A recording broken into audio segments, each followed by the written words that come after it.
নমস্কার বন্ধুরা, welcome to my channel SB explorer. তো বন্ধুরা, সকলকে জানাই শুভ সকাল। তো প্রথমেই যে আপডেটটা দিয়ে শুরু করতে চলেছি সেটা হচ্ছে অ্যান্টোনিও লোপেজ হাবাসকে নিয়ে। তো বন্ধুরা, ইতিমধ্যে তোমরা সকলেই জানো যে হাবাসের দল ইন্টার কাশি তারা আই লিগ চ্যাম্পিয়ন হবে কি হবে না সেটা কিন্তু এখন নির্ধারণ করছে এআইএফএফ এর অ্যাপিল কমিটি। এটাই হচ্ছে ব্যাপার, চার্চিল ব্রাদার্স নাকি ইন্টার কাশি কারা হবে চ্যাম্পিয়ন, এটা এখন দেখার বিষয়। তবে নামধারীর সাথে যে ম্যাচটা ইন্টার কাশির হয়েছিল সেখান থেকে কিন্তু 3-0 গোলে জয়লাভ করিয়ে দেওয়া হয়েছিল ইন্টার কাশিকে। মানে এলিজিবল নয় এইরকম প্লেয়ারকে কিন্তু নামিয়েছিল নামধারী, সেইটা নিয়ে কিন্তু সমস্যা হয়েছিল। তো এবার বর্তমানে দাঁড়িয়ে যে আপডেটটা পাওয়া যাচ্ছে সেটা হচ্ছে আজকে 18 তারিখ, এবং আজকে কিন্তু এআইএফএফ এর অ্যাপিল কমিটি তারা কিন্তু নামধারীর হিয়ারিং শুনবে, মানে নামধারীর কি বলতে চায় সেই জিনিসটা শুনবে আজকে, এবং তারপরে কিন্তু একটা ডিসিশন আসতে পারে। তো সেক্ষেত্রে সম্ভাবনা প্রবল, তো আজকে আই লিগ চ্যাম্পিয়ন ঘোষণা হলেও হতে পারে, সম্ভাবনা কিন্তু থাকছে। তো দেখা যাক পরবর্তীকালে কি হয়। পরবর্তীকালে এই বিষয়ে আজকে যদি ঘোষণা হয় তাহলে অবশ্যই আমি তোমাদের সাথে শেয়ার করে দেবো। তো এর পরবর্তী যে আপডেটটা তোমাদেরকে দিতে চলেছি সেটা হচ্ছে আলাদিন আজারাইকে নিয়ে। তো আলাদিন আজারাইকে তোমরা সকলেই চেনো, 32 বছর বয়সী মরক্কান সেন্টার ফরওয়ার্ড, যার মার্কেট ভ্যালু 3 কোটি টাকা। বর্তমানে তিনি নর্থ ইস্টের সাথে যুক্ত রয়েছেন। এবারের আইএসএলে তিনি কিন্তু নর্থ ইস্টের হয়ে গোল্ডেন বুট এবং বল দুখানেই জয়লাভ করেছেন। দুর্ধর্ষ পারফরমেন্স তিনি কিন্তু দিয়েছিলেন।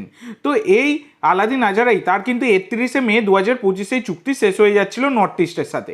তো বর্তমানে দাঁড়িয়ে যে আপডেট পাওয়া যাচ্ছে, এই আলাদিন আজারাইয়ের সাথে কিন্তু চুক্তি বাড়িয়ে নিয়েছে নর্থ ইস্ট ইউনাইটেড এফসি, এবং আগামী সিজনে কিন্তু নর্থ ইস্টের জার্সি গায়ে খেলতে দেখা যাবে এই আলাদিন আজারাইকে।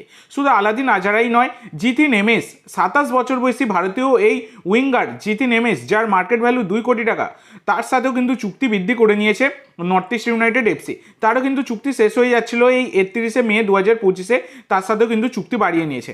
তো দেখো, এই আলাদিন আজারাই এবং জিতিন এমএস এই দুটো প্লেয়ারেরই ওপর কিন্তু আইএসএল থেকে একাধিক ক্লাবের ইন্টারেস্ট শো করছিল, যেখানে জিতিন এমএস তার ওপর কিন্তু কেরালা ব্লাস্টার থেকে শুরু করে আইএসএল এর একাধিক ক্লাব তারা কিন্তু তাকে দলে নিতে চেয়েছিল, কিন্তু চুপি চুপি এই ডিলগুলো কিন্তু ডান করে নিল নর্থ ইস্ট ইউনাইটেড এফসি, এবং তারা কিন্তু এই দুজন গুরুত্বপূর্ণ প্লেয়ারকে তাদের নিজেদের দলে ধরে রাখলো আগামী সিজনের জন্য।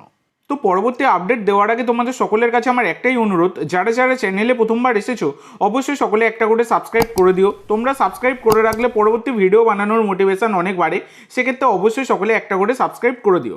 তো পরবর্তী যে আপডেটটা তোমাদেরকে দিতে চলেছি সেটা হচ্ছে মোহনবাগানের সুপার কাপের টিম নিয়ে। তো তোমরা অনেকেই জিজ্ঞাসা করছিলে যে দাদা স্কোয়াডে কারা কারা রয়েছে সেইটা বলো। তো দেখো, গতকাল 17 তারিখ থেকে কিন্তু অনুশীলন শুরু করে দিয়েছে মোহনবাগান সুপার কাপের জন্য। সিনিয়র টিমের অনেক প্লেয়ারদেরকেই ছুটিতে পাঠিয়ে দেওয়া হয়েছে, বিশেষ করে বিদেশিরা একদমই নেই, শুধুমাত্র নুনো রেইস রয়েছে। মানে নুনো রেইস ছাড়া আর কোনো বিদেশিই নেই, আর ম্যাক্সিমাম সিনিয়র প্লেয়ারদেরকে কিন্তু ছুটিতে পাঠিয়ে দেওয়া হয়েছে। বাদ বাকি তোমাদেরকে বলে দিই, 12 জন প্লেয়ার রয়েছে আরএফএল ডিএল লিগ থেকে, মানে আরএফএল ডিএল লিগে যে চ্যাম্পিয়ন হলো মোহনবাগান সেই দল থেকে কিন্তু 12 জন প্লেয়ার রয়েছে, আর 13 জন প্লেয়ার রয়েছে সিনিয়র টিম থেকে, মোহনবাগানের যে senior team ISL league shield এবং কাপ জিতেছে সেই সিনিয়র টিম থেকে।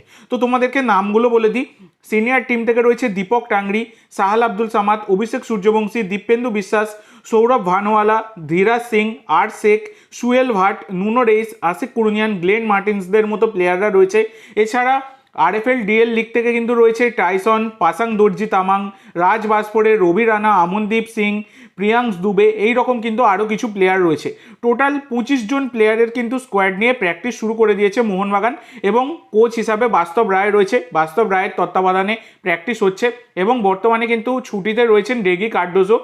আরএফএল ডিএল চ্যাম্পিয়ন হওয়ার পর তিনি কিন্তু ফিরে এসে মোহনবাগানের সহকারী কোচের দায়িত্ব পালন করবেন, এই বাস্তব রায়ের সহকারী হিসাবে কাজ করবেন সুপার কাপের জন্য। এই হচ্ছে ব্যাপার। তো এর পরবর্তী যে আপডেটটা তোমাদেরকে দিতে চলেছি সেটা হচ্ছে পিভি বিষ্ণুকে নিয়ে। তো পিভি বিষ্ণু হচ্ছেন একজন 23 বছর বয়সী ভারতীয় অ্যাটাকার, যার মার্কেট ভ্যালু 1.4 কোটি টাকা। তিনি মেনলি উইং পজিশনেই খেলেন, তোমরা সকলেই দেখেছো রাইট উইং লেফট উইং দুখানা পজিশনেই খেলতে পারেন। তো তার সাথে কিন্তু ইস্ট বেঙ্গলের আরও একটা মরশুমের চুক্তি রয়েছে, মানে 31 মে 2026 অবধি। তো এই প্লেয়ারটির ওপর কিন্তু আইএসএল এর একাধিক ক্লাবের ইন্টারেস্ট রয়েছে, সেই রকমই মোহনবাগানের ইন্টারেস্ট রয়েছে, আর মুম্বাই সিটি এফসিরও ইন্টারেস্ট রয়েছে।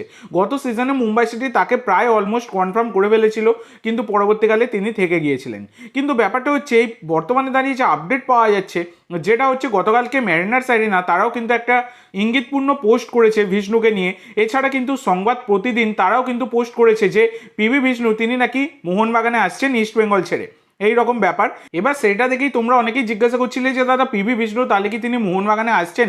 তো দেখো বন্ধুরা, এই বিষয়ে এখনও কিন্তু কোনো রকম কনফার্মেশন পাওয়া যায়নি যে পিভি বিষ্ণু তিনি মোহনবাগানে আসছেন কিনা। তো এই বিষয়ে মার্কাসকে কিন্তু একজন জিজ্ঞাসাও করেছিল, তো সেখানে মার্কাস বলেছেন, কি বলেছেন সেইটা আমি তোমাদেরকে বলছি।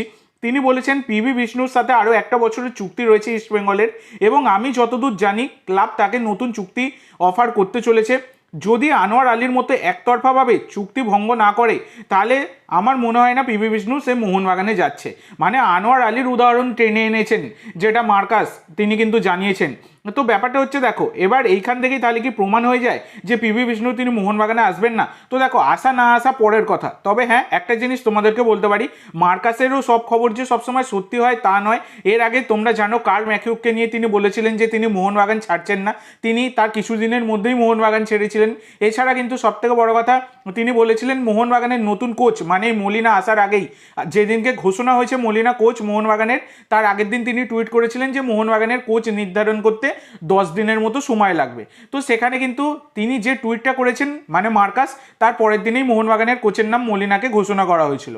তো এইটাই হচ্ছে ব্যাপার, মোহনবাগান কাকে সই করাবে, কাকে নিয়ে কি করবে সেই খবর কিন্তু কারোর কাছেই থাকে না। আমি মার্কাসকে অসম্মান করছি না, কিন্তু এই জিনিসটা ফ্যাক্ট।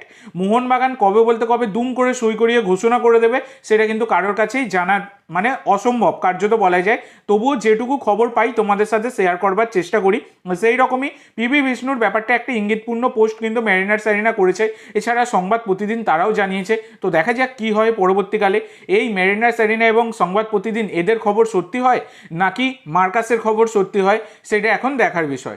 এছাড়া বন্ধুরা আরেকটা জিনিস তো তোমাদেরকে বলে রাখি, যদি পিভি বিষ্ণুকে নেয় তাহলে কিন্তু কোথায় খেলাবে সেটাও একটা চিন্তা রয়েছে, কারণ মনবীর রয়েছে, লিস্টন রয়েছে, আশিক রয়েছে, এছাড়া জুনিয়র টিম থেকেও কিছু প্লেয়ারকে কিন্তু দলে নিতে পারে, যেখানে কিন্তু এই পাসাং রয়েছে, এছাড়া কিন্তু টাইসন সিংয়ের মতো দুর্ধর্ষ প্লেয়ারও রয়েছে। তো তাদেরকেও কিন্তু সিনিয়র টিমে প্রমোট করা উচিত। তো তোমাদের কি মনে হয় এই বিষয়টা নিয়ে অবশ্যই সকলে কমেন্ট করে জানাতে ভুলো না। তো আজকের জন্য এইটুকু বন্ধুরা, ভিডিওটি ভালো লাগলে অবশ্যই লাইক করো, শেয়ার করো, আমার চ্যানেলে প্রথমবার এসে থাকলে চ্যানেলটি সাবস্ক্রাইব করো, আর কমেন্ট করে জানাও ভিডিওটি কেমন লাগলো। ধন্যবাদ।